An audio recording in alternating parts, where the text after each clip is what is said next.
Today I'd like to talk to you about a fantastic poem written by Dr. Maya Angelou, and it's entitled Still I Rise.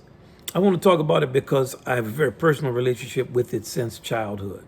And it's a poem that's loved by many, many people, and rightfully so, because it does its job with minimal fuss. It's very direct.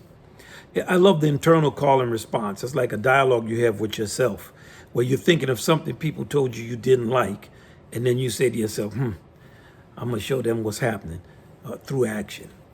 The stark juxtaposition in this poem of being beaten down, but still rising up, and also rising with the improvisatory arrogance of actually making fun or teasing the demons that are tormenting you.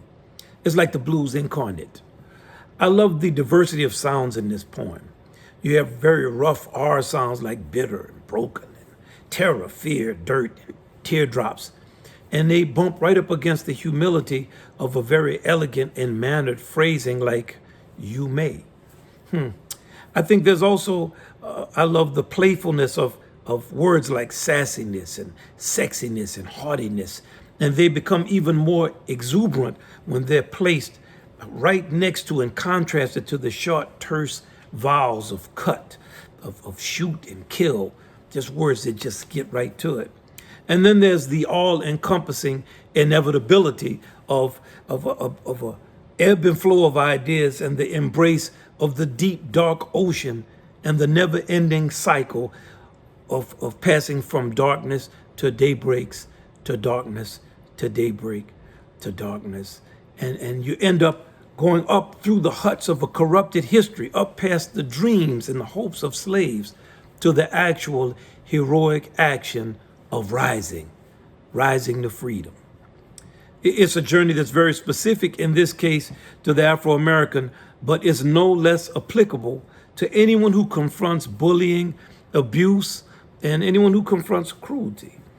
This poem activates our imagination. It makes us consider the possibility of progressing from singular heroes of predation to communal champions of symbiosis. People who bring us all together and increase everything we have by working together through co-creation.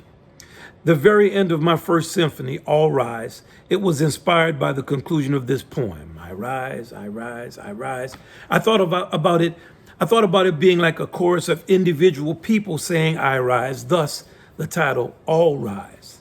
Back then in 1999, I was thinking about the universality of what Maya Angelou's message was, what she was saying, and I wrote in the beginning of the song, listen up and hear me sing my song. I'm singing loud and long. Oh, and don't you think that you can steal or feel my song lest you comfort me.